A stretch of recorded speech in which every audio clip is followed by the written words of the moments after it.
Jai Srila Om Vishnupad Bhakti Sundar Govinda Dev Goswami Maharaj ki Jai.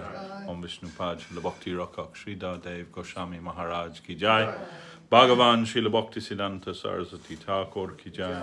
Rupanuga Guru Bhargya ki Jai. Jai Sri Chaitanya Saraswata Acharya Brinda ki Jai.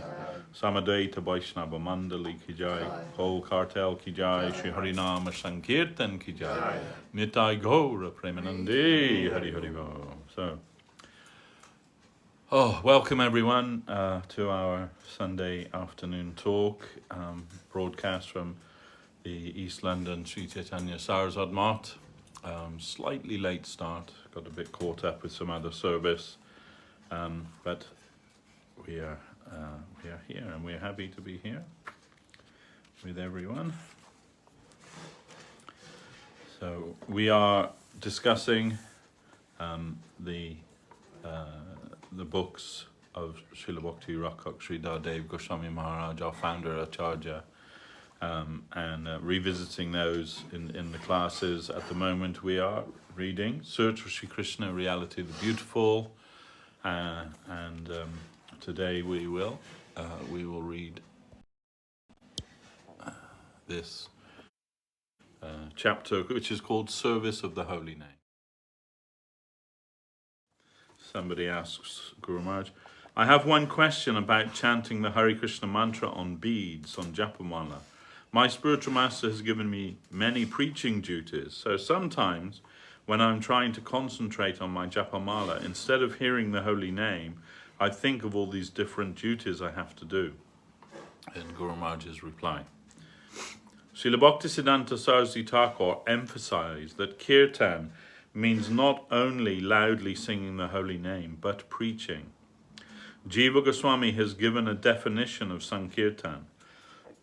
Bahubir milita jat kirtanam tadeva Sankirtanam.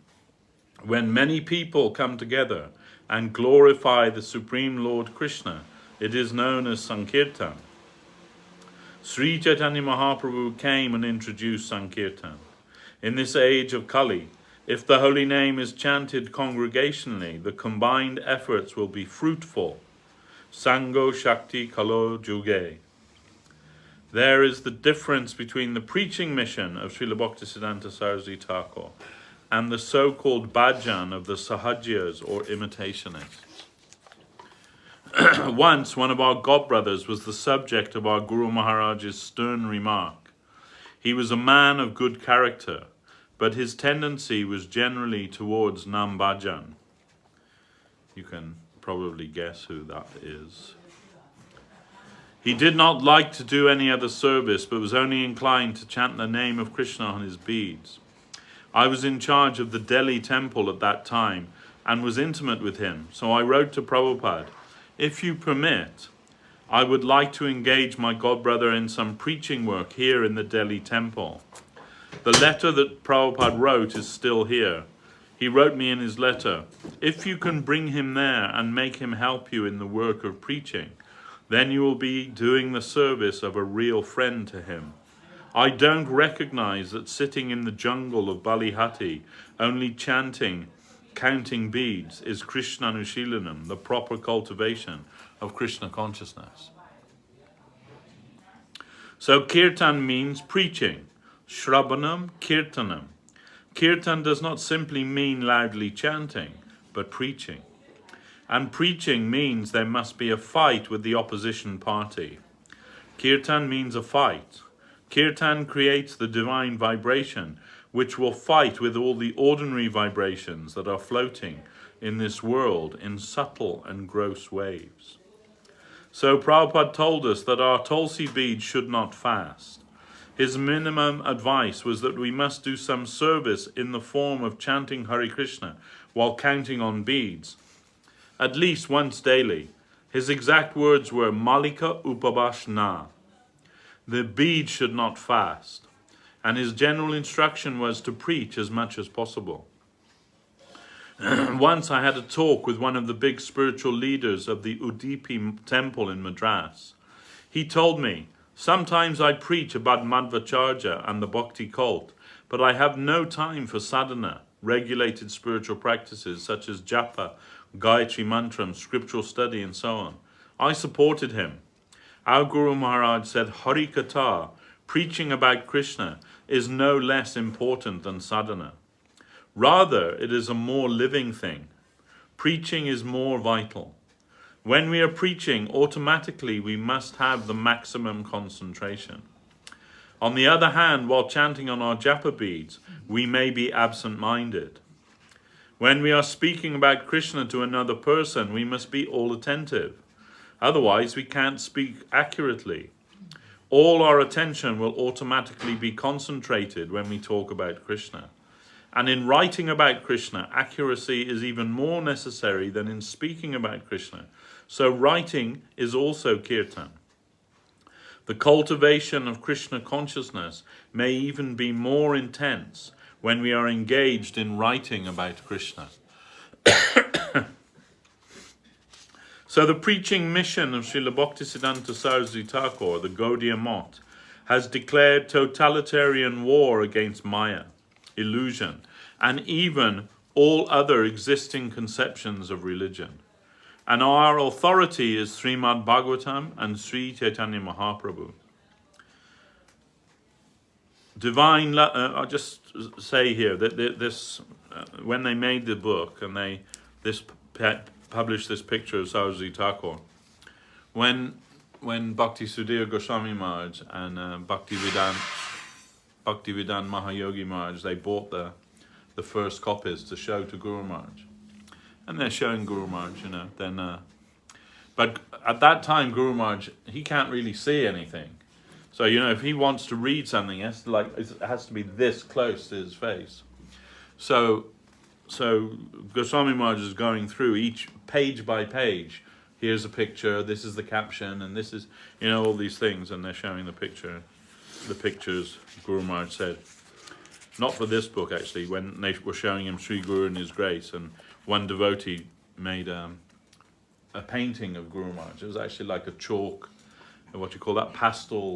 pastels drawing, and that was published on the front cover, and Guru Maharaj said, "Oh, picture of myself." But then when they got to this part of the book and they want to they're showing Guru Maharaj this, so here's Saraswati Thakur sitting, and they're showing, maybe Guru Maharaj is looking, oh yes, yeah. And this is the caption.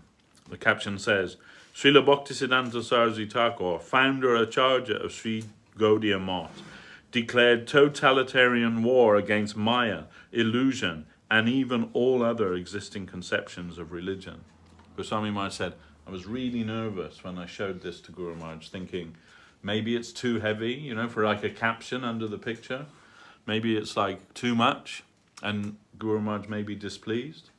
But after hearing that, Guru Maharaj put his hands to his head like that, and he said, if you had not said any other thing about him in this book, he would be fully represented here. So he was very pleased with that.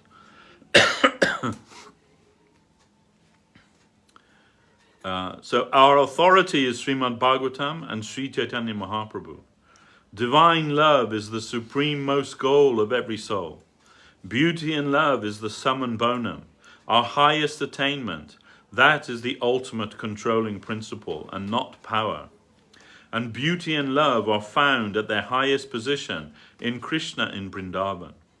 The ultimate conception of the absolute truth is that of reality, the beautiful, and divine love. At the same time, the difference between lust and love should be clearly realized. That should not be misconceived.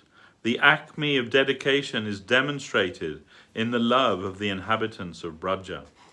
So, that reminds me also, the difference between lust and love. Guru Maharaj said, 90% of my Guru Maharaj's preaching was to show what is not Krishna consciousness.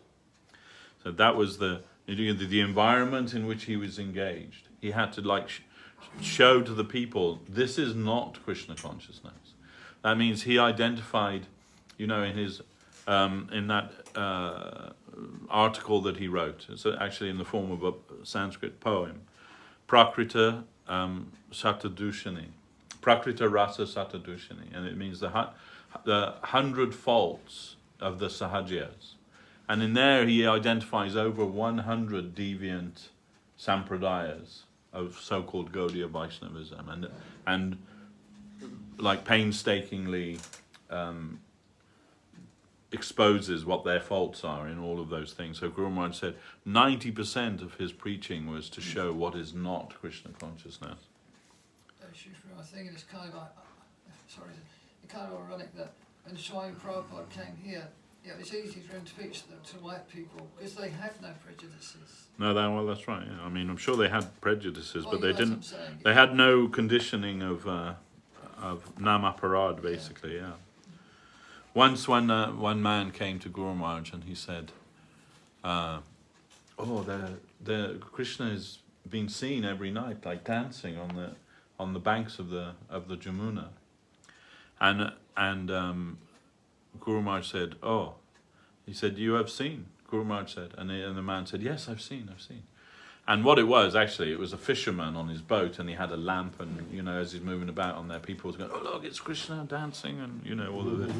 So, but Guru Maharaj said to that man, "You're an intelligent man. Why would you think it's so easy to see Krishna? That Krishna gives his darshan so easily, so cheaply like that? Why would you believe such a thing?"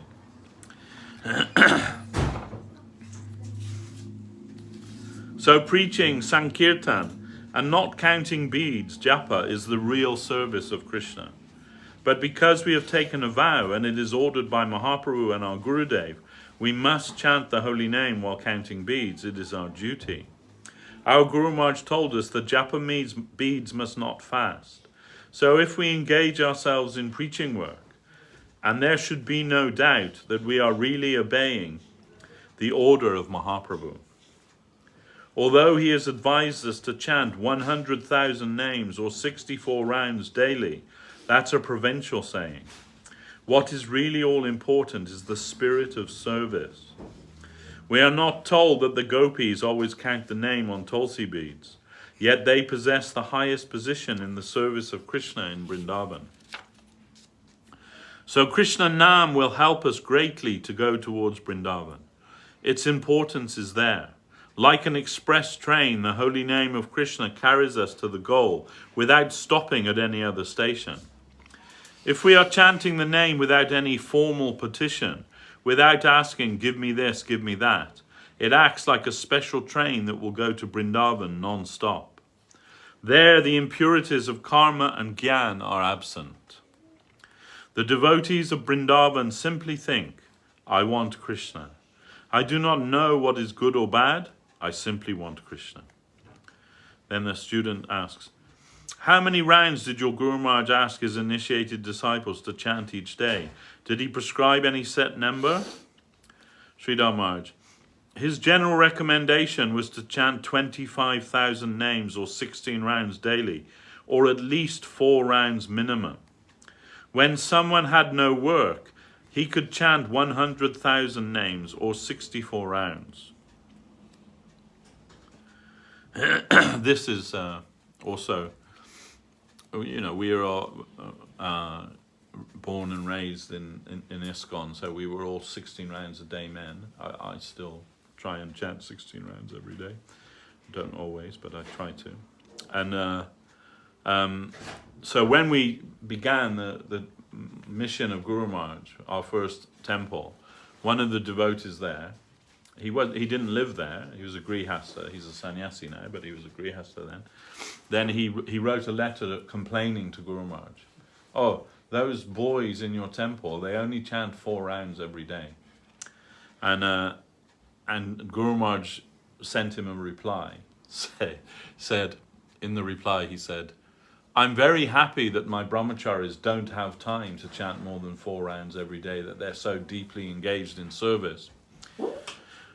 Which was a kind of sarcastic chastisement to the devotees, because nobody was that engaged that they could. Well, yeah, sometimes, but not all the time.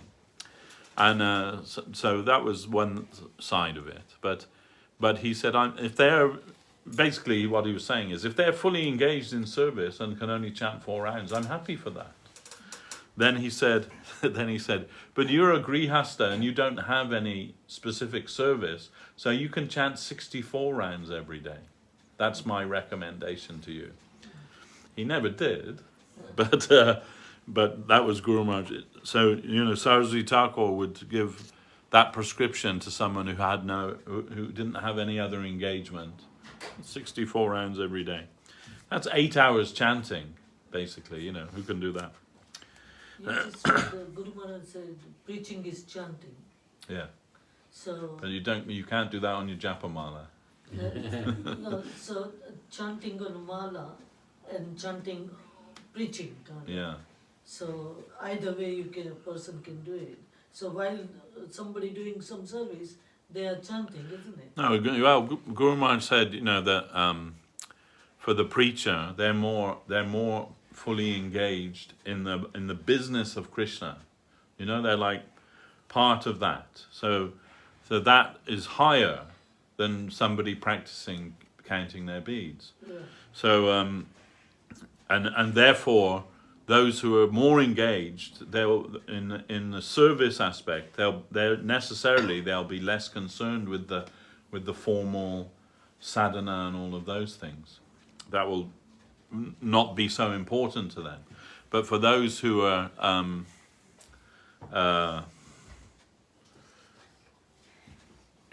coming, going, doing everything, then sadhana is also very important for that. Then Haridas Thakur, how did he chant so many now? Oh, well, Haridas Thakur's the Namacharya, isn't he? But Guru Maharaj did say, that different devotees, different service and different things. He said, so from our perspective, we can say that the service of Rupa and Sanatan is higher than the service of Haridas Thakur. But nevertheless, who can do what Haridas Thakur does? That constant chanting of the name. That Mahaprabhu named him as Namacharya. Mahaprabhu himself told, you are Namacharya. And Mahaprabhu always bringing him the Shraddhapata, means that from the Jagannath temple, the first offering, and giving to Haridas, honoring him as the highest devotee amongst them. So, but no one can imitate Haridas. That is, but we can learn from him by his example. But for most of us, Guru Maharaj would say your japa is feeble. So when you are thinking about the name, and where is your mind while you're chanting, he said you will find it marketing elsewhere. That was his phrase. It means you're thinking about, like, shall we have Linda McCartney sausages for prasadam tonight? Or whatever, do you know what I'm saying? That's what you're thinking, right? Oh, I've still got to do that laundry, and those things, they come in our mind. What can we do? He also mentioned So all the time he was chanting on the beats, not the kind of... Who? Haridas? Haridas Yes. Because if he's taking bath or something... Yeah, I mean, whether his vow was to chant that number on mala, whether it was beads or whether it was cloth. So Mahaprabhu used to chant on cloth with knots. He would make knots in the cloth and chant on that. So we're not sure what Haridas Thakur, if he chanted on mala or if he chanted some kind of mala, but that was his vow. But we do know he wasn't thinking about Linda and McCartney. No, that's right. sausages. It certainly wasn't. No, he certainly was not. But also the issues where you mentioned that the physical sound of the name is not the name. Yeah, that's Saraswati Thakur said, the akara, that means the syllables of the name. That's not the name. It's what's behind that. So it's not that we think that I'll make this sound, and by listening to that sound, I'll get Krishna Bhakti. Because it's our sound. You understand? It's our sound. But what informs our chanting is what we learn from our Guru Varga. What is the holy name? Why are we chanting the holy name? All of these things, that informs our chanting, and therefore our chanting You know, we understand what that means. You know, that we don't carry any formal petition with that name. You know, all of these things. Then we're asking the Lord to descend in His holy name, to reveal Himself in His holy name. Srila Govinda Maharaj used to say, before chanting, you can pray to the holy name. Please make my heart your living place and make my tongue your dancing place. You know, then if we are sincere, maybe he'll do There was that. one devotee used to come, and he was kind of in his mobile. When he talked, and it records, so he knows how many he chanted. Like that. Yeah. Anyway, Counting.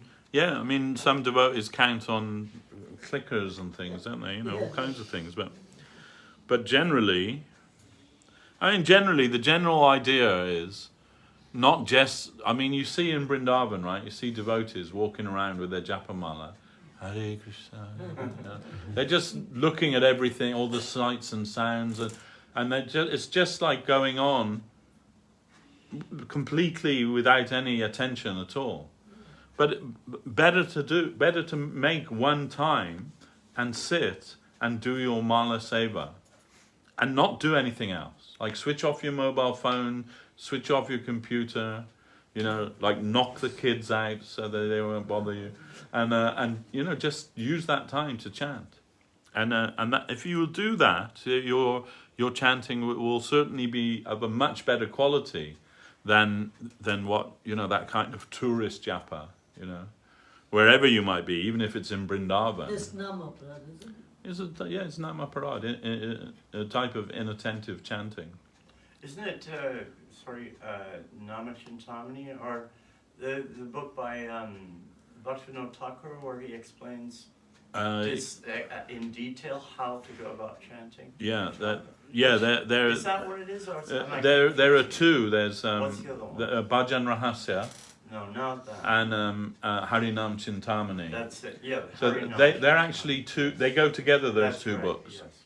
So, yeah, you know, and Harinam Chintamani. Yeah, there's many great advice from Bhaktivinoda Thakur there about how to chant the holy name. Some of the advice, I have to say, people take a little literally.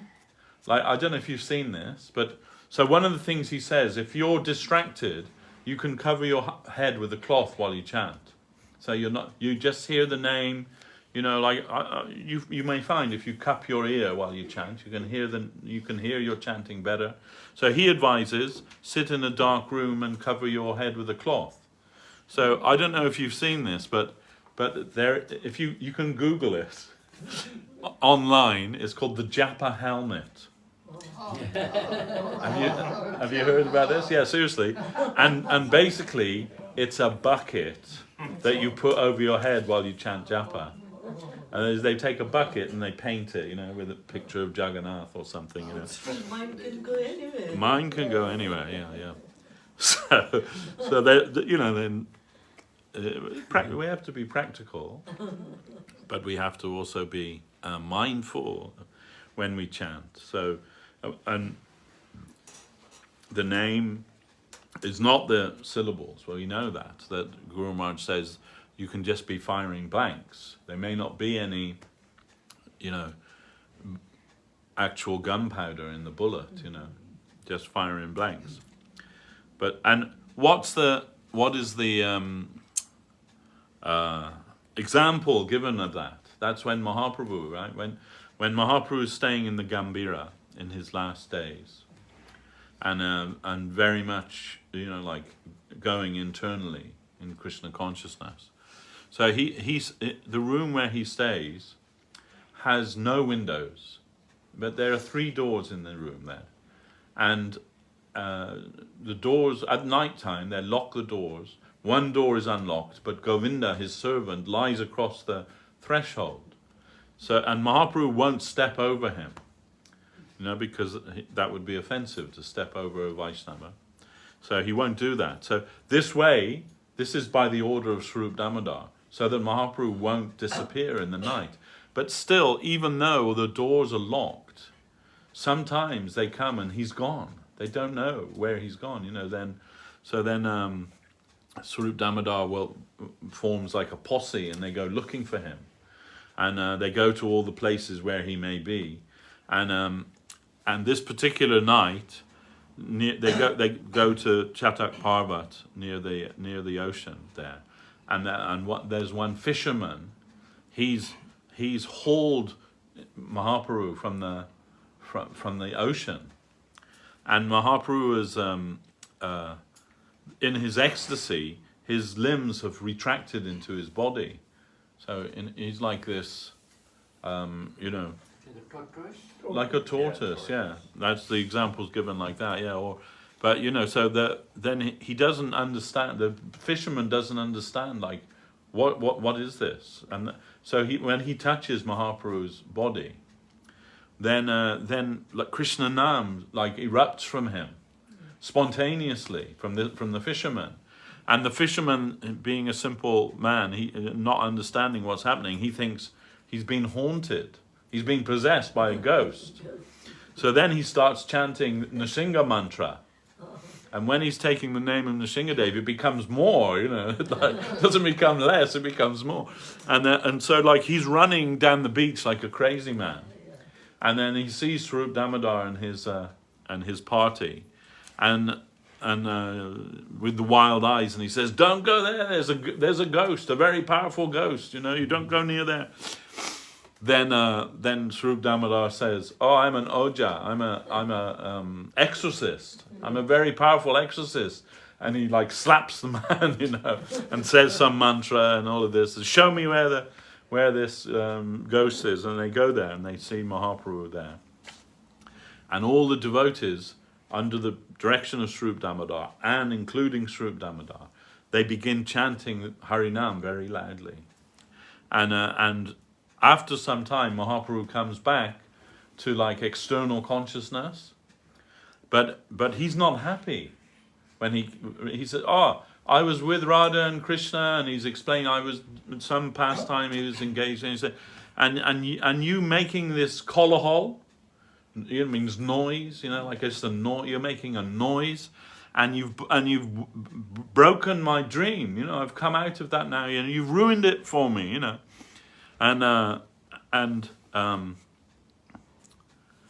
So Guru Maharaj gives two like purports to this event.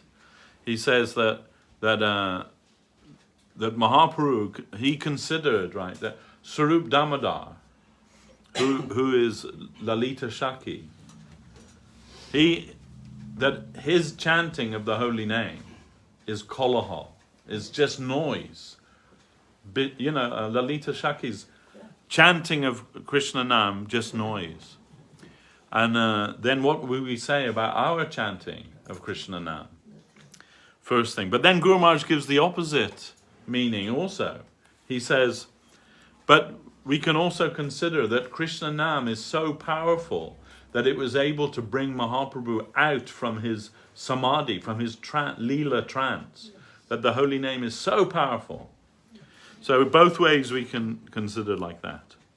But so this is, but this remark we can take for ourselves, that Mahaprabhu considered Swarup Damodar's chanting as noise. Then what will we think about our chanting? One of our devotees, when Gurudev was here, Gurudev was sitting upstairs, and that devotee, his disciple, and he's like walking up and down in front of Gurudev, Hare Krishna, Hare, like chanting on his japa in front of Gurudev. And Gurudev said, Prabhu, it's for you, it's not for me. Understand? Like, you need to do that chanting. I don't need to hear your chanting. Thanks very much. I don't need to hear that. And also, Saraswat Thakur, Guru Maharaj told us that his godbrother Krishnadas Babaji Maharaj, who by the way was that devotee that Guru Maharaj was referring to in the jungle of Balihati, whenever he would write a letter to anyone, he would write the Maha Mantra at the top of the letter, in Sanskrit or in Bengali, and he sent that letter to Saraswat Thakur, and following that same thing. And when Saraswati Thakur read the letter, he said, "Oh, he wants to give me initiation into the holy name." Is that his idea? Anyhow, the Guru Maharaj said, Akincana Krishnadas Babaji Maharaj said he is not ordinary devotee. He was the Kirtanya, right? Yeah. Yes. And he would come to Guru Maharaj's mott. But he also used to go to the Sahajya Kirtans, because he liked to learn their tunes and the different ways that they would, the styles that they would use. But, and he's not affected by that. He wasn't, his devotional status wasn't affected. You and I maybe, if we're listening to their kirtan, but he wasn't affected by that. But Guru Maharaj would chastise him and say, "Oh, you are going to the Sahajya Kirtan." The Guru Maharaj would not allow it. And he said, "Okay." Then he said, "If you go again, you cannot stay in the..." Because he would stay with Guru Maharaj in Chaitanya Saraswat. "If you go again, you cannot stay in this mott." Then another few days he came and Guru Maharaj said, "You've been at the Sahajya Kirtan?" He said, "Yes, Maharaj, I went." He said, then you get out. You have to get out." And he's like Guru Maharaj's bosom friend. But Guru Maharaj said, "This is like the standard. Our Guru Maharaj would not allow you to stay in the mott if you were to..." So he left. He's walking down the road, and then while going up, he bumped into Madhav Maharaj, and Madhav Maharaj said, "Oh, where are you going?" He said, "Oh, Sridhar Maharaj just kicked me out of his temple." He said, "Why?" And he said, "Oh, because I was going to the Sahajya Kirtan." And Madhav Maharaj said, "Oh, then he is correct. You should not do that, And Babaji Maharaj, he always laughed at everything, Then he went his way. Then the next day, he came back, and Guru Maharaj is giving some talk, and he's sitting there in the mott, listening to Guru Maharaj's talk. And Guru Maharaj said to him, "Didn't I throw you out?" And he said, "Yes, Maharaj, but you didn't say I couldn't come back." And then Guru Maharaj said, "Oh, okay, fair enough." So, yeah.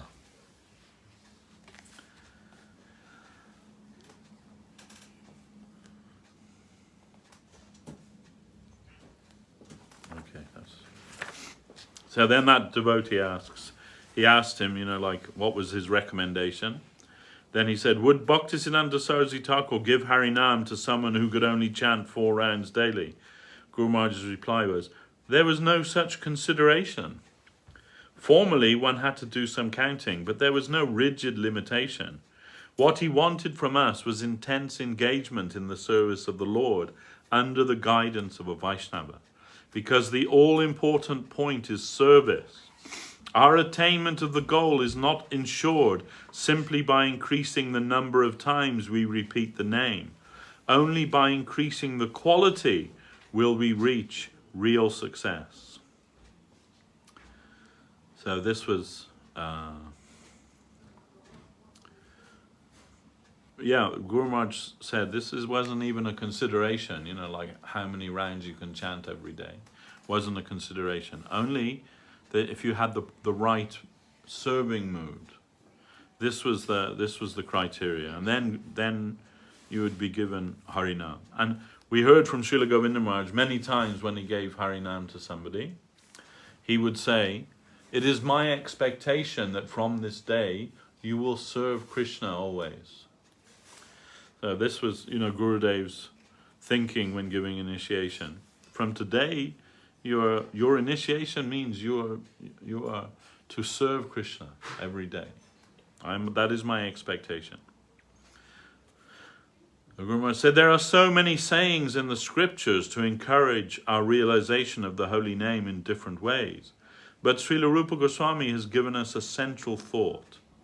He quotes the Padma Purana, Ata Shri Krishna Namadi Nabhaved Grayam Indriya. Our senses, physical or mental, are ineligible to come in touch with the transcendental. The name is non-material, aprakrita, without mundane limitation, Vaikuntha. It belongs to another plane. So nothing about Krishna, his name, form, qualities, or pastimes, can be touched by our physical or mental senses. But when we have a serving attitude, he comes down to us of his own accord. Only then can our tongue really pronounce the name of Krishna. Otherwise, only the physical sound of the letters of the name can be produced. Our tongue, our hands, physical sound, all these mundane things cannot come in touch with Krishna. Some intervening medium is necessary to connect this body with the supramundane. And that connection is our earnest desire to serve Krishna, to satisfy him. A bulb won't light if there's no electricity. Only when the electrical current is there will the bulb be illumined. So the name may appear on the tongue and in the ear, in the mind, or in writing, but we must have the connection from Vaikuntha to this mundane world. And that connection is devotional service, a functional serving attitude. That alone can connect the physical realm with Vaikuntha and Vrindavan. Krishna will appear of his own accord. He will descend upon your tongue, and then your tongue will be able to chant the name of Krishna. A gun that has no bullet but only a blank may make some sound, but no bullet is actually fired. Similarly, chanting the name of Krishna without an attitude of service produces sound, but that is only tongue deep. It is like firing a gun with blanks instead of bullets. Our chanting of the holy name of Krishna must be surcharged with a serving temperament, the tendency to satisfy Krishna. Otherwise, the sound we produce is bogus. It is only an imitation or a permutation. The holy name cannot be experienced by our senses. It is supramental and transcendental. An ordinary sound of this mundane world cannot be the name of Krishna. Our ear cannot even hear the name if that mediator, the serving attitude, is not there. The earnestness to satisfy Krishna's will must mediate between Krishna and the ear through the mind. Then only will Krishna's name enter our ear and reveal to us his form, qualities, and pastimes. The holy name is not physical. It is aprakrita, transcendental, supramundane. Only through our service attitude will it come down to this mundane world. Our Guru Maharaj laid the highest stress on developing a serving attitude. Otherwise it is all bogus, all imitation. And people will say, oh, there's no Krishna there. These men are hypocrites. They are only dancing and making noise. They are not surcharged with a serving spirit. Only through service can we directly come in contact with Krishna. The real point is to practice how to attain that spirit of service. Vaishnava Seva. The Vaishnava is doing service, and we must imbibe from him the method of attaining this serving attitude. Under the order of a devotee, we must practice to give ourselves. Self-abnegation and self-dedication are necessary, and that positive thing we will receive from a devotee. If children are given a pen and paper in the beginning, it won't be fruitful, so a stone is given, and on the earth they practice writing. So in the beginning, we must try to practice how we can develop a serving attitude, a dedicating habit. It is our innate wealth, and that is our solace. If we try to develop a serving attitude, the pure devotee will help us. It is said that if one is miserly, he should at least give some trash in charity to anyone. One says to a miser, at least give some ash to others, and let your hand practice giving. So the serving spirit is a high thing. We must practice to give ourselves in the service of Krishna. We must not be afraid that we are not attaining the highest form of service in Nam Bhajan, the worship of the holy name. We should not think, why have I been asked to sweep the temple? Any ordinary man can do this. We must not be afraid of that. It is necessary for us to acquire a serving attitude, self-giving, selflessness and self-forgetfulness are required. It is said that Socrates is an example of self-forgetfulness, and Jesus Christ an example of self-sacrifice. And for what purpose? For the cause of the Supreme. And for that we must have a positive connection with the devotee. Under his order, we will connect with the plane of service. Our energy may go to the transcendental plane only by his grace or mediation. So our Guru Maharaj, Srila Bhaktisiddhanta Saraswati Thakur, laid 90% stress on developing a service attitude for preaching, and that should be our aim, whatever our position may be.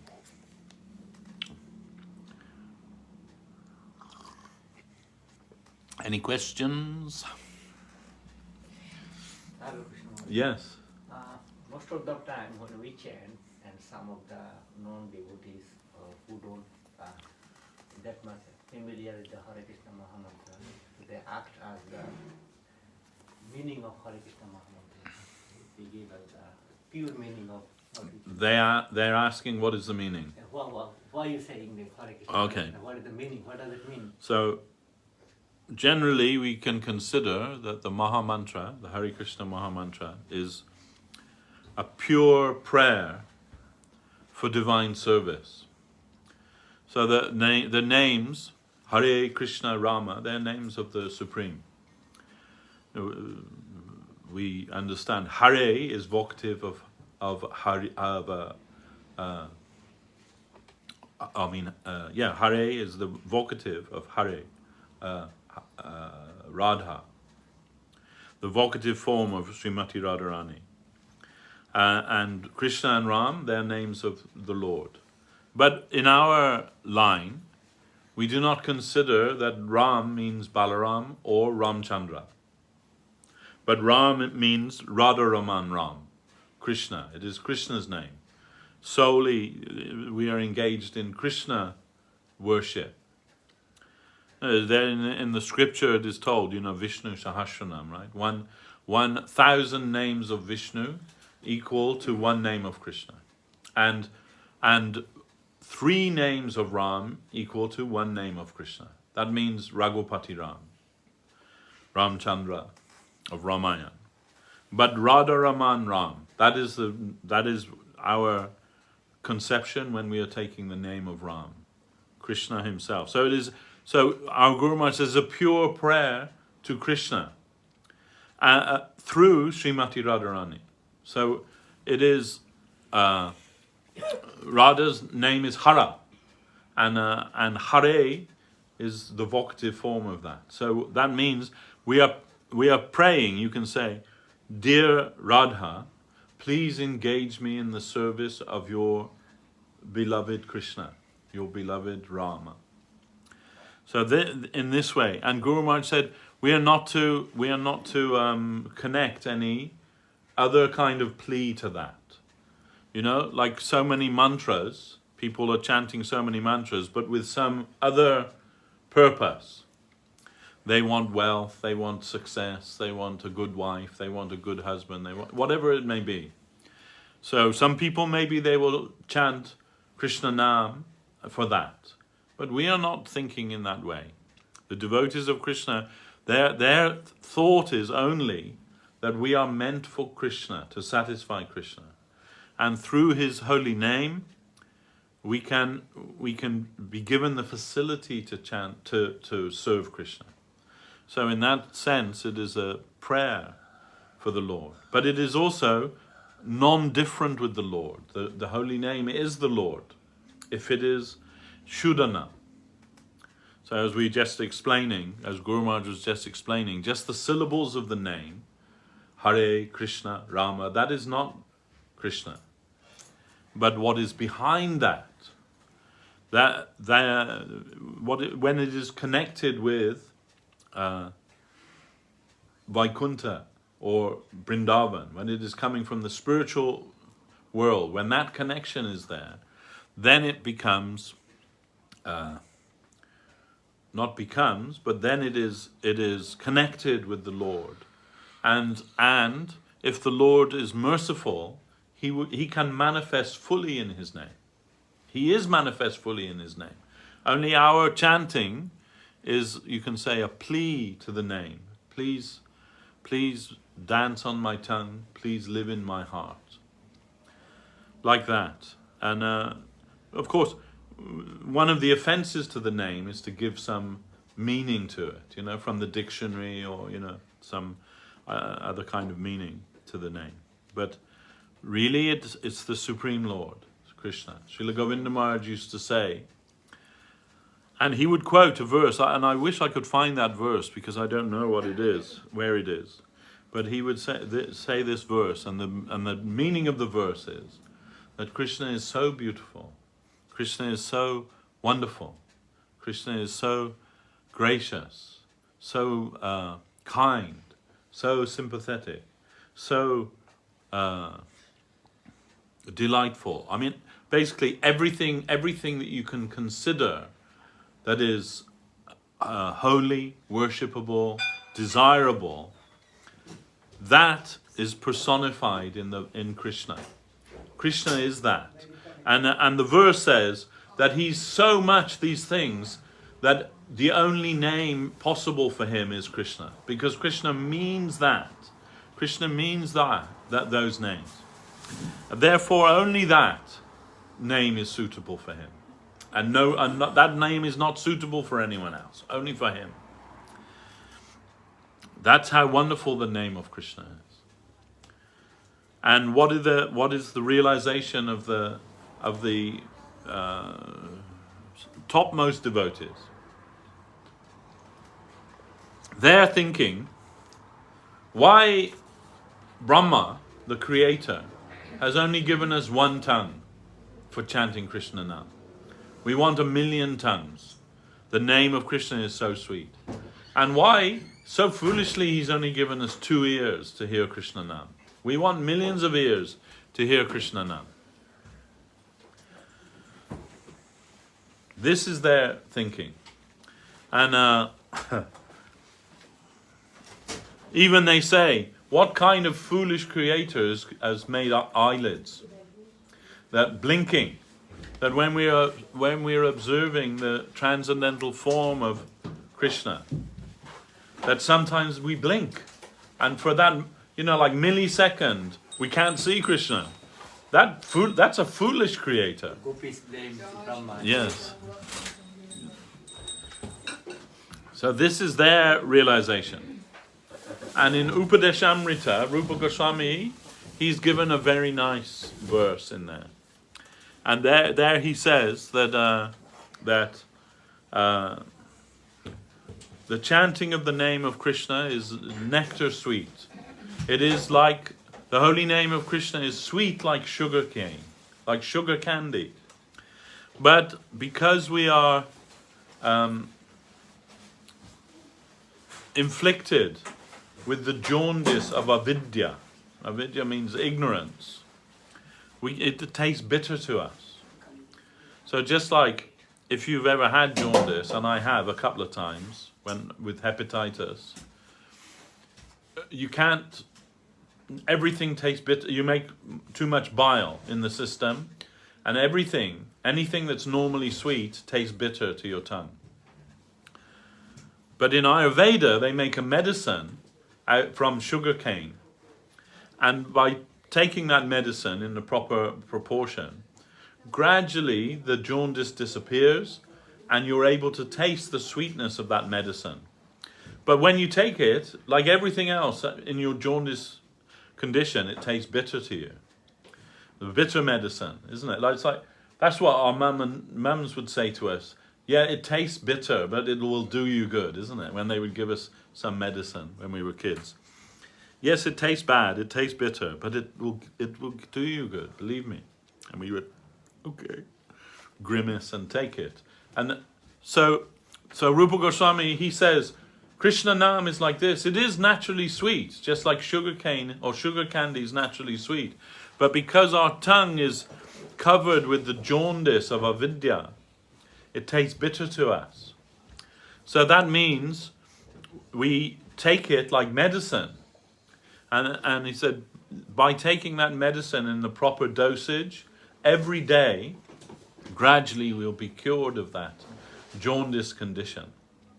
So the fault isn't in the name of Krishna, the fault is within us.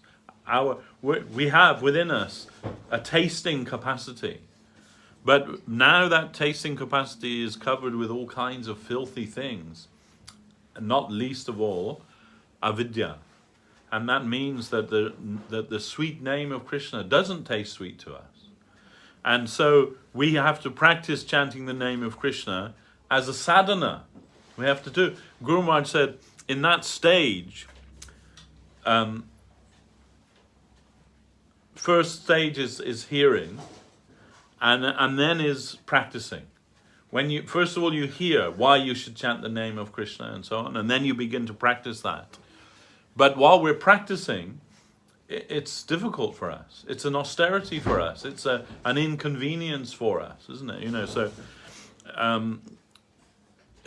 we have to practice it like taking medicine. We don't like to take the medicine, but we know that it will make us well. So we take the name, the holy name of the Lord, like medicine every day, as prescribed to us by our Gurudev. And gradually, the sweetness of the name reveals itself to us, and the jaundiced part of our diseased consciousness disappears, and the natural sweetness of Krishna's name comes out on the tongue of the chanter. So that part of that is the namaparad, that avidya. While we're chanting, but still making namaparad. And more or less we can say we are all making namaparad of some type. Maybe little or maybe lots, you know, of different types, 10 different types. And most difficult, I think, of all of those is the 10th offense. 10th offense says that after hearing so much about the glory of the Lord, you still don't have any love for the Lord. You're still attached to the things of this material world. So then I asked Srila Guru Maharaj, that's all of us, isn't it? Like, we're all that. We all don't. That's what we're trying to do. We're trying to love Krishna, but all of these things get in the way all the time, don't they? So we're all making that namaparad, surely. And Maharaj said, his reply was, what it means, Prabhu, he said, is that the holy name wants to take you somewhere. It wants to lead you in a particular direction, and you're resisting that. You're saying, no, I have my own idea, what I should do, where I should go, you know, like how I should, all of those things. And we're not opening ourselves, allowing ourselves to be moved by the holy name as we should. It is very difficult to give that up. Gurudev said, Srila Guru Maharaj, he said, we may like Krishna consciousness very much, and we may think, yes, everything about it is palatable to us, everything is worshipable to us, everything is acceptable to us. But still, I reserve the right to say how much I'm going to give myself to it. I know that. No one else knows that. No one else knows like how much I can give myself to Krishna. Only me. Only I know that. But Gurudev said, but eventually that also you have to leave behind. And you have to submit. No, I don't know, actually. I don't know. You know. Gurudev, you know. And you can make me as you want me to be. Then that will help us. That's how to, combat that offense, the 10th offense of Krishna, is to open yourself up. No, I do not know what is good, what is bad, anything, but you know. Please make me as you want me to be. That should be our prayer. Not hold back. Like I say, when I was a kid, we used to go to the Sunday school, and our Sunday school teacher, he was a pastor, he used to say, when he would finish the class, he would say, like jokingly, before we would go home, he'd say, And I didn't understand what he meant at the time, being a kid, but he used to say, "Oh Lord, make me a saint, but not today." So, that's our thinking, actually. I want Krishna consciousness, but not today. Like later on, when I've sorted out everything else I want to sort out. So that's the reality. But actually that won't give us Krishna consciousness. We have to be open to it. Okay, sometimes it's scary. When you think about, like what the great devotees, the ordinary people will think they're crazy. That, they're just all the time taking Harinam, they're, only absorbed in Krishna. That you can't even have a conversation with them without them telling you something about Krishna. Isn't it? And that's a bit scary. Oh, do I want to be that person? And, then I still have some prestige in the world. People think highly of me, and now they're all going to think I'm become mad for Hare Krishna. Do I really want that? What will my family say? What will, so many people, what will they say? So, then, but eventually, today or tomorrow, we have to come to the conclusion that actually I don't care about anyone's opinion in this world, only the opinion of Guru and Vaishnava. I don't care what Joe down the street says, Tom, Dick or Harry Das. We don't care what they say. Maybe Harry Das. But we don't care for that. But the fact is we do care for that, isn't it? We like to go incognito in the world. We don't like to walk down the road with a tilak and, showing our form as a devotee. Because we know people will ridicule us. I'll just go like incognito, I'll go. No one needs to know. That's my business. That's okay. And I'm not saying that just by making a show of being a devotee, marching down the street with all the regalia, that will give you Krishna consciousness either. But in our heart, we have to try to give ourselves to Krishna. We have to try to make ourselves open to his direction. Then the holy name will reveal itself to us, himself to us, reveal himself to us. And from the Nam comes Guna, Rupa, Lila, all of these things. They all become manifest from Harinam. What is Krishna's qualities? What are Krishna's pastimes? Who are Krishna's friends? All of these things. Not in a theoretical way, but in a real way. In a real way. Krishna consciousness doesn't mean that I believe in Krishna. Krishna consciousness means, real Krishna consciousness means I know Krishna. I know the Lord. There's no question of whether you believe or don't believe. That's all theory. That's all theoretical. Really, Krishna consciousness is a living thing.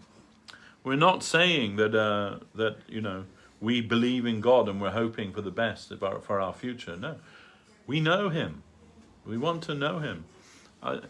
One of my godbrothers, he lives in Somerset, in near to Glastonbury, and one day, this is many years ago, he's walking through the street.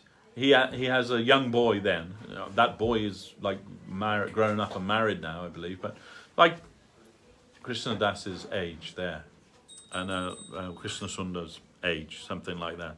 They're walking through the streets of Glastonbury, and there's a Christian preacher by the railway station, and he's got his Bible, he's bashing his Bible, and he's saying, "Do you know the Lord thy God?" And the little boy, his name is, I forget now. Anyway, that little boy, he says, when that man says, "Do you know the Lord thy God?" And he says, "Yeah, he lives in our house." That man was like stopped in his tracks. What does that mean? Yeah. But this is the faith. This is pure faith of a child, from the lips of babes and sucklings. The truth comes. This is a child doesn't think. Yeah, he lives in our house. We feed him. We pray to him. We do everything. He's there. He lives there, and it's not a theory. It's just part of their reality.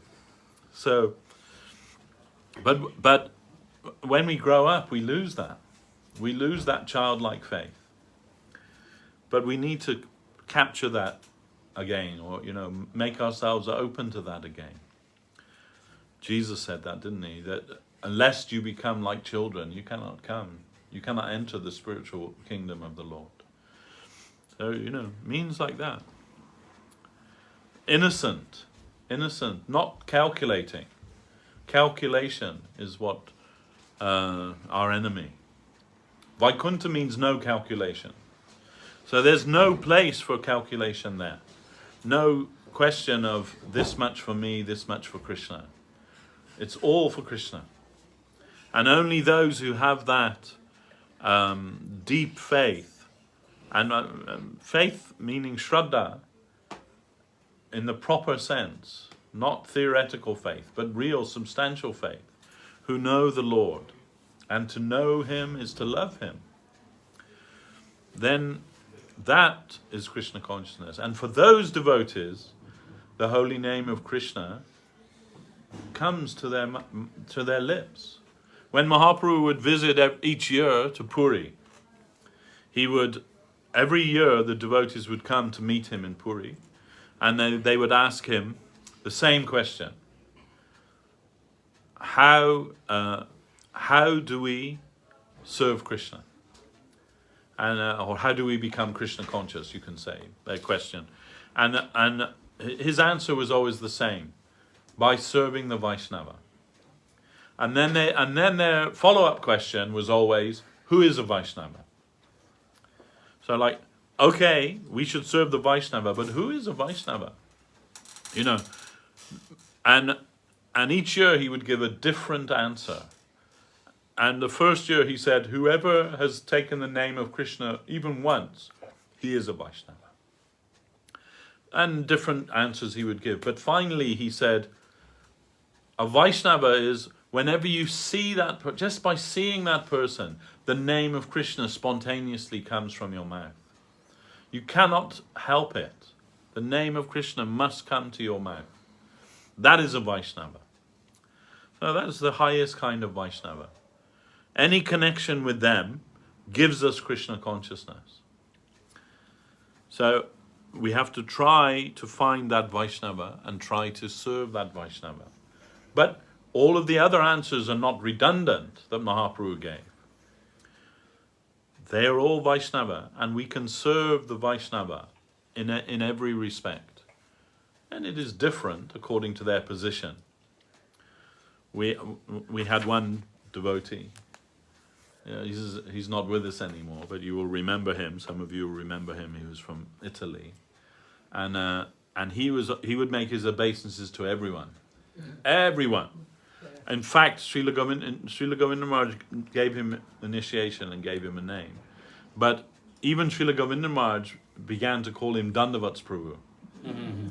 Because everyone is doing Dandavat. And sometimes the devotees are teasing him. Oh, this is the devotee's shoe, you should do Dandavat to the devotee. This is Krishna's pot, you should do Dandavat to... And he would do, And I used to have a restaurant, vegetarian restaurant, and sometimes he would come and help me there, wash the pots and things like that. But I had to be very careful, right? Because he would go out into the restaurant where people were eating, and I would see he's making Satstanga Dandavats to the customers in the restaurant. And they're thinking what the hell? Some crazy man lying on the floor in front of us, This was Dandavats Prabhu. Anyway. So, not that kind of... there's gradation. And that information we find in Upadeshamrita also, the gradation of different types of devotee. And accordingly, we honor and serve those devotees according to their gradation. So those who are just taken the name of Krishna once, we honor them in our mind. Those who have taken initiation and are serving the holy name, then we make our obeisances to them. And those who their every word thought and deed is for Krishna, then we try to give ourselves to them, try to offer ourselves in service to them. That and various degrees in between that. It's not just like 3 categories. There are many categories, but for us to understand. So we should try to understand that and how to serve the devotee. So one type of devotee we can serve in one way and another in another way, according to their position. Not all the same. How we will serve our Gurudev may not be how we serve the guy who says Hare Krishna in the street. You understand? So then some intelligence is needed there. Guru Maharaj say, we've been given a discriminating mind by Krishna, then we can understand something, not always, but something as to who is who. Cannot understand everything. Guru Maharaj, Srila Gurudev would say, who is devotee? We are telling always devotee, devotee, devotee. And he said, this is a very sweet word, he's telling. But who is actually devotee? Who is 5% devotee? Or who is 90% devotee? Can you tell? We can't always tell. So we should be cautious and not eager to judge or to look at the bad side of the Vaishnava. We should always only look at their devotional side and try to encourage that, fan that as much as we're able to do that. And those who we see who are actually devotees of Krishna, as much as we're able to judge that, we should try to imbibe that type of devotion from them. So, then this way.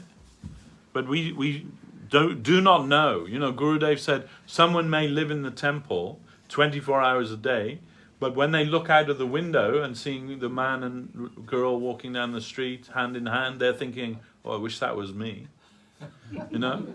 Wish that was me with that pretty girl. Wish that was me eating that, whatever they're eating. Or, they may think like that. And then the man walking down the street who comes up to the window and offers pranam at the window, he may be looking in thinking, oh, I wish I lived in the temple and could serve Krishna every day. And we do not know the heart of another, isn't it? So just by what they're doing externally may not always be the criteria. Yeah. You gave that example, and it's a very simple example. It's like sometimes, even though you're saying these things about the person looking out the window or the person looking in, isn't there we need some understanding of actually what's going on in the process as to why these things are happening and what's... Yeah, I mean, it's a simple example, but my point is that we shouldn't be quick to judge others. Like the other day, somebody said to me, "Oh, this devotee's meant to come to do cooking tonight, and they haven't shown up. And why? They're going for a haircut, or they're doing this, or they're doing that." But we do not know what's happening in their life.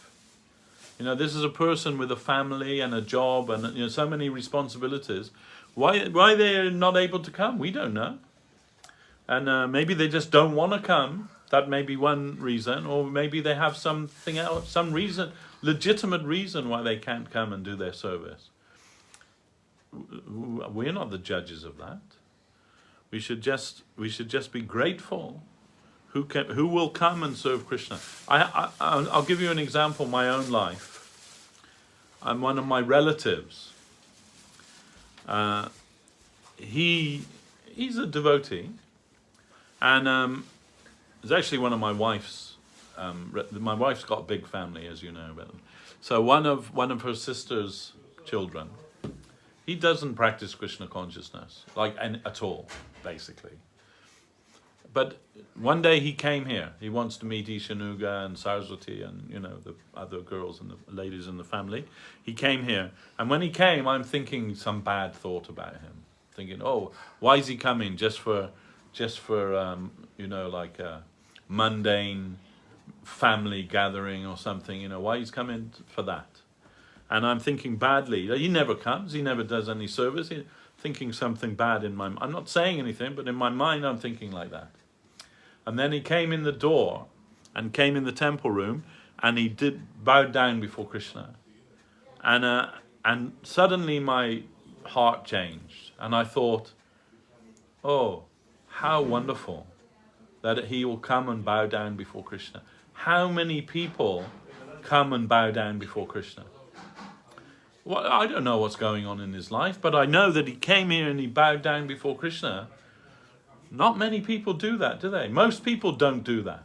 So one person does that in their life. We should think that's a glorious thing, a wonderful thing. Not be so quick to judge others.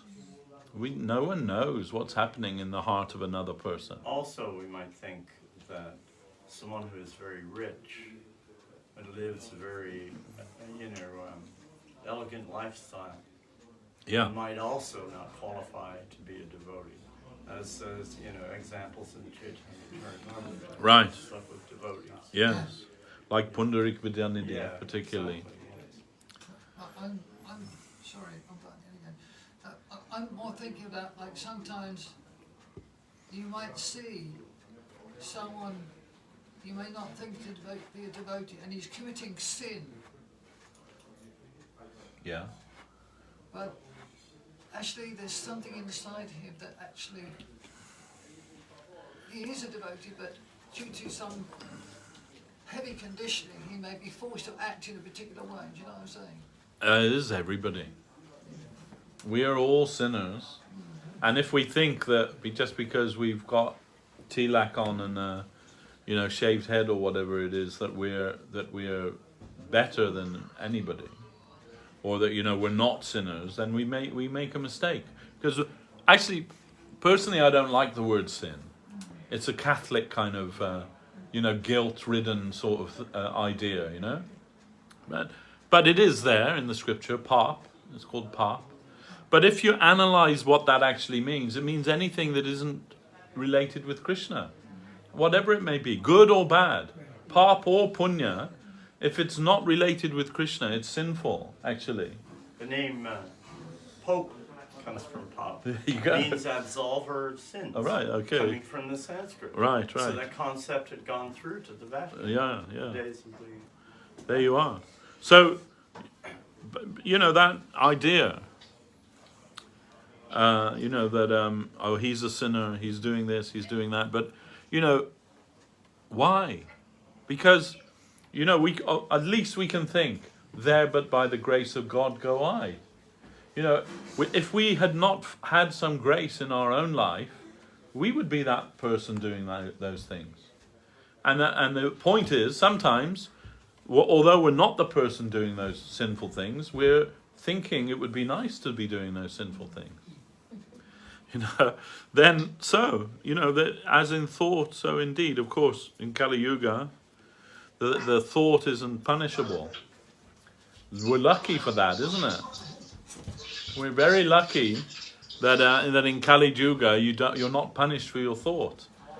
Otherwise, we'd really be in trouble, because we can't control our thinking, our thought. If I may say, Srila Guru Maharaj used to always say that if devotees would write and say, I'm struggling with a devotional life and giving up bad habits and so on and so forth, he would always say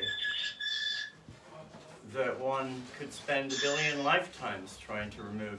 He says you have to be patient, because these are sanskars. Yeah. These are impressions that are embedded in the mind since time immemorial. Absolutely. He said, short of the miracle, the odd person here and there, how will it be gone overnight? That's right. So it's just not practical. It's not realistic. Yeah. It will have to be like weeds. So taken out. Yeah, bit. we think of sin in a gross way, right? Meat eating, fornication, gambling, intoxication, all of these things. But actually, those are just the forbidden ones. There are also those which are allowed. They may not be like gross sins like that, but subtly, they're that we are enjoying separately from Krishna. That's sin. Means that, Then we can't leave that just by thinking that. The Guru said time will tell. Yeah. Wait. But as Akincana Prabhu said, you know, these are things that have been with us since immeasurable time. You know, and they're not going to just leave. Like maybe there's some kind of, you know, what do they call that? Udipana. Udipana means like a lightning flash of realization that comes. But that's the exception, it's not the rule. The rule is something else. And just to survive, we do all kinds of sinful things to get by in this world, isn't it? Whatever it may be. When you light a fire to cook, so many living beings are killed by that. It's a sin. You know, so many cooking the carrot is a sin. The potato is a sin, unless you offer that for the service of Lord Krishna. Everything is sinful unless it's connected with Krishna. And even then, there's that which is formally, in a formal way, connected with Krishna, and that which is connected with Krishna by its own nature. So that only that is actually pure. Even our, you know, you can say, attempt to connect with Krishna in sadhana may not be entirely pure. When you're making your, you know, offering to Krishna in your home, if we are honest, are you thinking that for the enjoyment of Krishna, or you're thinking my enjoyment once I've offered it to Krishna? You know, then, because we don't cook things that we don't like, do we? We cook the things that we like, and then we offer that to Krishna. But is that devotion? Yes, it is a type of devotion, but it's not pure devotion. So by degree, we progress by degree, and we try to make our lives Krishna-centered. And whoever we are, this should be our thinking, that I am who I am, good, bad, or whatever I may be, but my life is for Him. And the only purpose of my life is to try to satisfy Him. I may not be very good at it, but this is my attempt in life. I may be successful, or I may be a failure in that. But Guru Maharaj would say that virtue is its own reward. So that our attempt is its own reward. Just that we're attempting to do it, then Krishna may be satisfied by that, if our attempt is sincere. Prabhu, it reminds me of Srila Bhaktivinoda Thakur in his Bhakti Tattva Vivek or Vivek Tattva? Tattva Vivek. Right, where he says that if the right idea is in the mind when embarking on bhakti, on the path of bhakti, then despite, you know, misgivings and things, whatever, obstacles, one will eventually succeed with sincerity and effort. Yes. But if the wrong idea is there from the beginning, then you can perform all of it to no avail whatsoever. Yes. So it's important, I think, just agreeing with what you said there, that it's essential that the seed idea is there. Yes. And in other words, actually, a good intention. Yeah, that's the principle of bhakti, is that the attempt is offered as made as an offering to Krishna. Whether the actual mechanics of it are proper or improper or whatever it may be, if our attempt is to satisfy Krishna, that's all in all. But if we do anything and then think, oh, and I'll offer that to Krishna, that's backwards. It's the wrong way around, you know. Oh, I made this, it's really good, I'll offer it to Krishna, you know. And no. After you've enjoyed it. Yeah, exactly, after you've enjoyed it. Intention in your brain. We had one of our, this is also a warning, you can say, we heard from Guru Maharaj. Don't buy real jewelry for your deities. One in the time of Guru Maharaj, one devotee couple, they offered to Govinda Sundar in Navadvip, or through Guru Maharaj, they offered a tilaka made of gold embedded with gems, diamond, ruby, you know, like very valuable. And so, and Shyamasundar will, Govinda Sundar will wear that on the altar. Guru Maharaj accepted. But what was the result was, the pujari stole it and run away. I had that happen in Yeah. Toronto. I bought some jewelry for my family. Yeah, Bought some jewelry for the deities there. yeah, 2 weeks later, gone, yeah. And the pujari gone also, you know, like with that. He can purchase something, some nice thing with that. I don't know what exactly that. Has it been the one? No, in Navadvip. In Navadvip. And he's taken that. Then, but 1 year later he come back. And asked Guru Maharaj, oh, please forgive me, I don't know what happened, you know, then... and he still has it. He sold it, but then he bought it back, feeling guilty. He got it back. And he gave it back, and Guru Maharaj said, you can return, and I accept you. But that, you cannot offer to Govindaji anymore, because you have enjoyed with it. Then you cannot offer for him to enjoy with it now, after you've enjoyed with it. Sometimes it happens that way. That Guru Maharaj told us, you know, that in the time of Saraswati Thakur, there was one famous actress. She would be like today, like a Bollywood actress, but there wasn't Bollywood in those days. There wasn't no films then. It was, you know, like a theatre actress. But she's very famous in Calcutta. I forget her name. But very famous, very wealthy, like socialite, like this. And she came to the temple, and she had some very valuable gold jewelry, you know, like maybe with a nose ring and necklace, and you know, like the women wear for their weddings. And but you know, she's a socialite, so this is like really expensive, lots of gems and everything.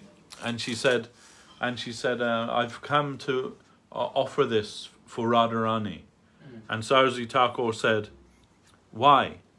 And she said, I had a dream, and in the dream, a goddess came to me, and she said, I want your jewelry. She was like famous for this, wearing this, wherever she would go to some like social occasion, she would wear this jewelry. And she said, the goddess came to me in the dream and said, I want that jewelry. And she said, I asked, who are you? And she said, the goddess told me, I am Radharani. And she said, oh, where are you? And she said, I am Radharani of Bagbazar Gaudiya Math. Then she came there with that, and Saraswati Thakur had to accept. Radharani of Bagbazar Gaudiya Math asked for that jewelry. And so he accepted, and she wore that. So sometimes it happens like that. She'd already worn, that lady already worn. Yes. But for some reason, Radharani wanted that. So, you know, we can say all rights reserved, isn't it, from there, you know. What he wants or what she wants, they want. There's no, you know, like somebody said, someone gave us a painting of Krishna just a few days ago. It's a kind of funky painting, you know, but they made some painting. And Krishna playing the flute, but this way, the flute going this way. And one of the devotees said, oh, Krishna doesn't hold the flute that way. And he only this way. And so I say, oh, Krishna can play his flute anyway. He can play this way, he can play that way, any way he wants. He can, with it from his ear, he can play. You will say, oh no, Krishna, you cannot hold your flute that direction.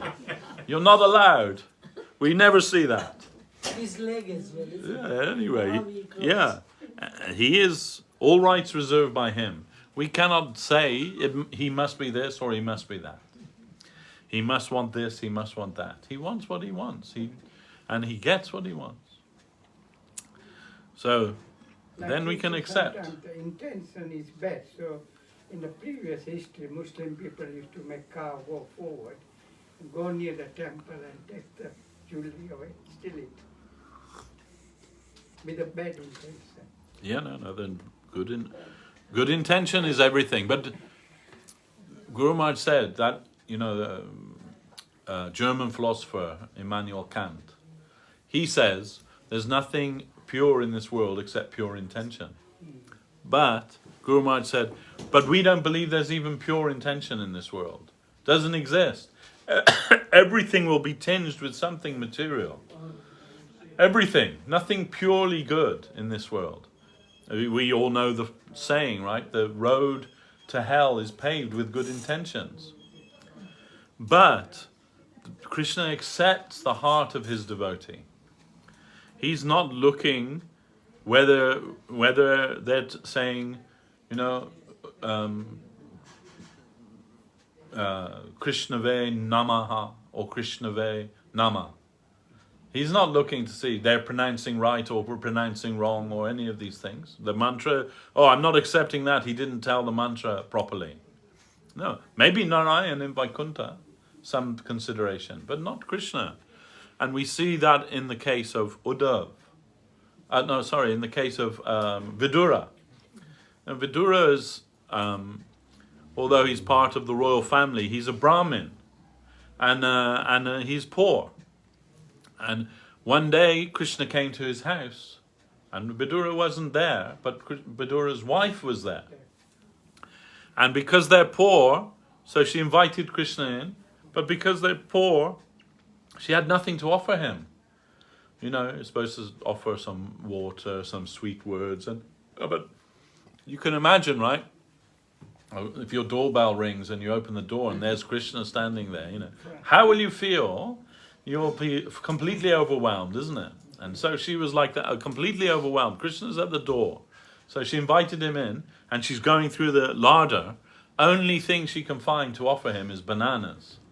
There's one bunch of bananas there. So she brings the bananas out, and Krishna's sitting, and she's peeling the banana, but she's so flustered that she's throwing away the fruit and giving Krishna the banana skin. And Krishna's eating that banana skin.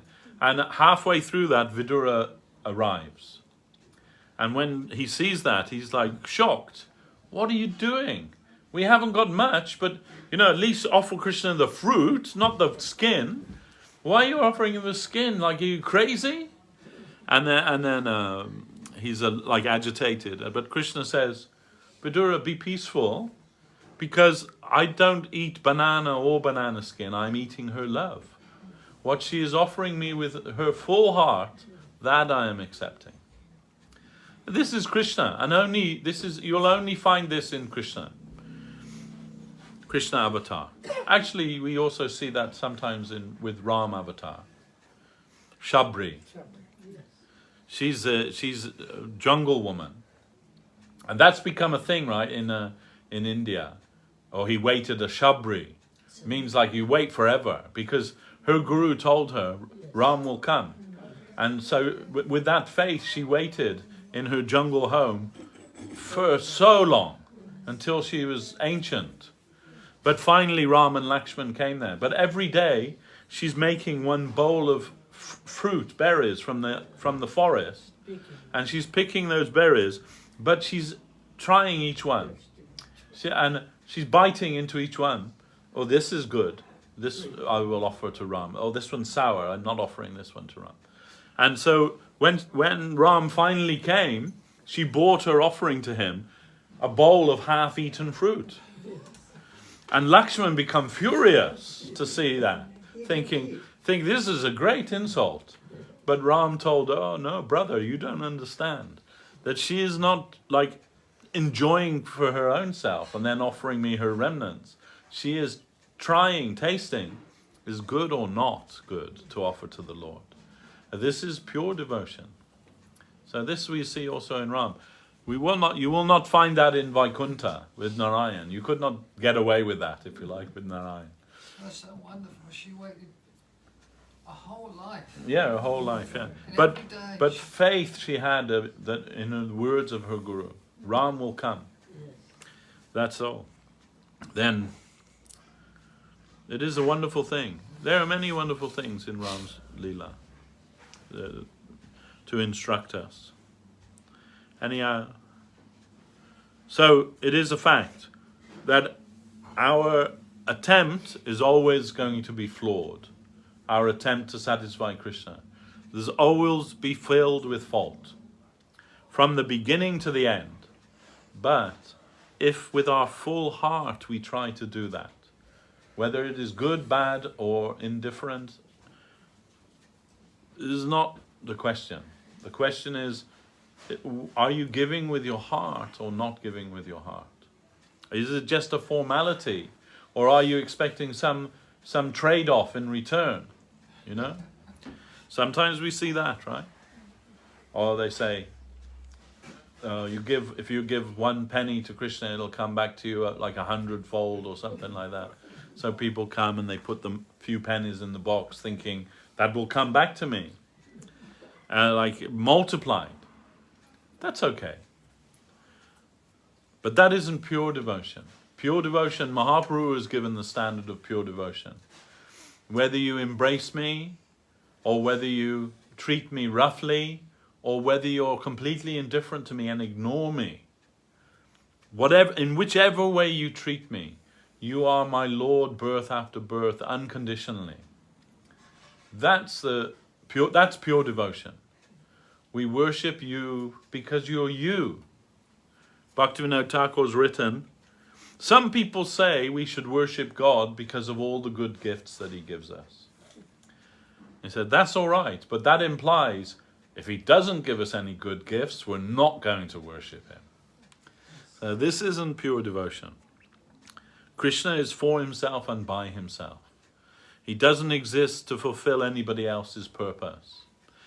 Then we also exist for him.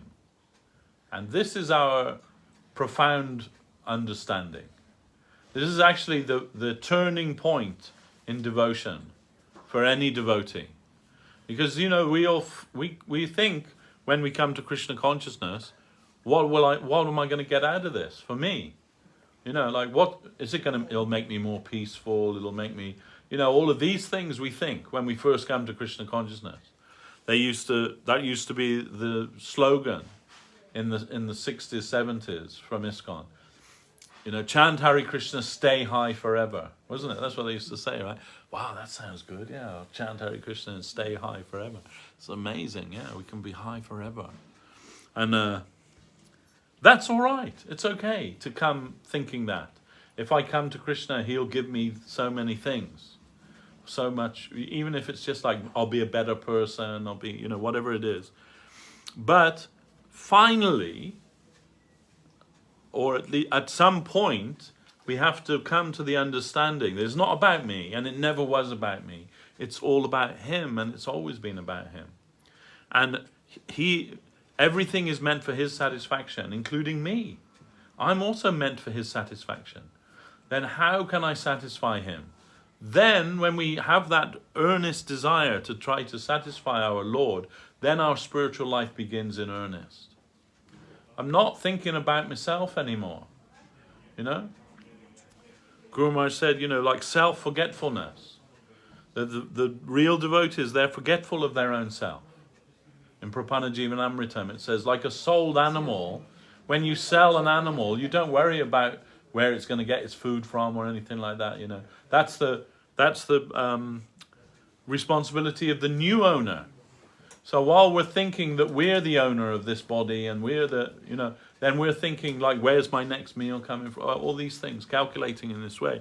But when we give ourselves to Krishna, that's up to him. Now, if he will feed us, okay. If he won't feed us, then we fast. No problem. We don't need to think about those things anymore, because they're his responsibility. And so we are for him. And how are we for him? This is the turning point in spiritual life. And what we will get out of it or not get out of it is unimportant. Don't ask what can your country do for you, but ask what you can do for your country. Famous John Kennedy said that. Then Guru Maharaj would say that sometimes. Don't ask what Krishna can give you, but ask what can I give for Krishna? What can I do for Krishna? That should be our thinking. Then it's real spiritual life. Otherwise it is just another form of self-fulfillment, isn't it? Of another way to find some kind of gratification for ourselves. Or I tried I tried all the sensual things, they didn't work. I tried all the things in this world, it didn't work. Now maybe I'll get that from Krishna now. You will. More than you can ever imagine. But as long as you still want that, as long as that's still like a criteria, while that's still part of the deal, if you like, then it won't be real devotion. Once I heard a story that during the time of Srila Bhakti Saraswati Thakur, there were a couple of sannyasis who encountered some people on a preaching tour who said to them, they said, "Oh, you devotees," they said, "you Krishna followers, you give so many things up. You've given up drinking, Right. You've given up this, you've given up that," and listed a whole bunch of typical things. He says, "You've given all this up. How do you manage to live?" Yeah. And then one of them had the smarts to answer back immediately, said, "But you've given up Krishna. You've given up everything. We've given up nothing." Yeah. That's the fact, actually. You know, we in the beginning we're thinking we're giving up so many things, but actually those things are nothing. They're nothing, really. You know, they're not even things that are meant for human beings to lead a normal human life. But we're addicted to those things, and we're thinking that we're giving it up. We're giving up these things, you know, but when you have Krishna, there's no question about that. They don't even come into your mind. Or if they do, you know, who is it? Maharaj Kulashekar. He says, when I think about the previous sense pleasure that I used to get, now when I think about that, my lip curls and I spit. You know, I think, oh, you know, like it gives me a shiver to think about those things, you know. So that's the fact, you know. It's foolishness to think that we're giving up all these things, all these pleasures. I had a friend when I'll just stop in a minute, but when I was at college, and he used to practice like Wicca, you know, it's a kind of magic, you know, witchcraft magic, yeah. And he used to say, and we used to have some discussions, you know, and I would say, if you want a higher consciousness, then you have to give up the lower things, you know. And he would say, no, you can enjoy both at the same time, higher and lower, a full thing. So this is the pentangle, means that higher and lower, everything you can enjoy. But actually, it's not a fact, you know. But whether you can or whether you can't, finally you have to understand that it's not about enjoying. It's not about enjoying. If it is about enjoying, it's about Krishna's enjoyment. And who can understand what that is? So, but that is our realization. At least theoretically, we can say we've come to the understanding that we are meant to satisfy our Lord. And if He is satisfied, then Vishvapurna Sukhayate, the whole universe becomes happy. That's the fact. That's the fact. If Krishna is happy, the whole universe becomes happy. Then what else do we need except His happiness? Prabhupada used to say when the devotees were making puri, and the puri puffs up like the balloon, you know, it's nice to see that. And then Prabhupada would say, "Oh, Krishna is smiling." if the puri puffs, oh, Krishna is smiling. So, you know, this is our thinking. What will make Krishna smile? What will make Krishna satisfied with us? Then everything else is secondary to that. And whether we're qualified or unqualified, we're all unqualified. Let's admit it. None of us qualified.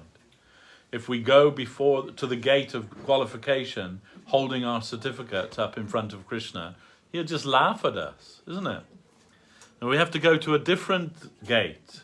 We go to a different door, the door of mercy. Here I am, Lord, warts and all. Here I am, you know, awful, terrible person. I know that. But I'm yours. I'm yours. I don't have any other shelter, only you. then, make me as you want me to be. Like Sudama? Yes, Sudama, but And Sudama... which is the significance of Sri Chaitanya Krishna Mahaprabhu, loves to get in. his Audarya mood. Yes. That's even better. Yes. That's even better, because Mahaprabhu Chaitanya Dev, he's not considering anyone qualified or unqualified. Only, you want Krishna Prema, take Krishna Prema. And if you don't want it, my friend Nityananda Prabhu wants a word with you. Then both way it's covered.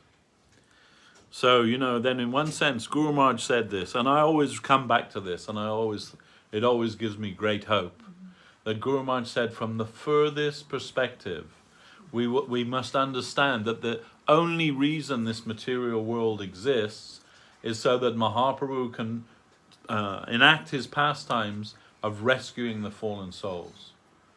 How will he do that if there's no place full of fallen souls? Then it's part of his Leela from the furthest vision. Then your salvation is already guaranteed. Is he won't leave anyone behind. Only, be a little clever, a little canny, come to the front of the queue. Accept me now, Don't wait. Don't wait your turn. Come to the front of the queue. Like Prabhupada used to say that, in the department store, when they have a sale, 2 for 1 or something they have in the sale, you can get twice for the same price. And it's always like that with Krishna. The sale's always on. Just come to the front and claim. I want it. I want it.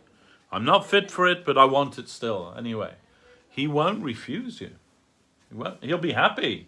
He'll be more happy. Yes, come, join. Join in my campaign. And also you go and find those who can also join this campaign. This is preaching. Preaching is kirtan, which is Guru Maharaj speaking about that from the beginning. Whoever you meet, tell them about Krishna. Once when they asked Guru Maharaj, how should we preach Krishna consciousness? Somebody asked him. And Guru Maharaj, his reply was very simple. Just tell everyone that you meet about the love and beauty of Krishna. Tell them how beautiful Krishna is. Tell them how loving Krishna is. And those who are interested, they'll come forward for more detail. So even a child can do that. Oh yeah, he lives in my house. Then if that catches somebody's thought, what does he mean by that? They'll come forward. What do you mean when you say that? This way, we can tell everyone about Krishna as much as we're able to. That will be kirtan. And so now, anyway, we'll finish our talk here today, and we will do some kirtan to their lordship, Sri Guru Gauranga Radha Sham Sundar, and then we will honor his Mahaprasad. Thank you all very much. Jai Vishnupad, Srila Bhakti Sundar Govinda Dev Goswami Maharaj ki jai. Srila Bhakti Rakshak Sridhar Dev Goswami Maharaj ki jai. Bhagavan Srila Bhakti Siddhanta Saraswati Thakur ki jai. Sri Chaitanya Saraswata Acharya Brinda ki jai. Rupanuga Guru Vargya ki jai. Samadvaita Vaishnava Mandali ki jai. Kol Kartel ki jai. Sri Harinama Sankirtan ki jai. Nitai Gaura Premanande.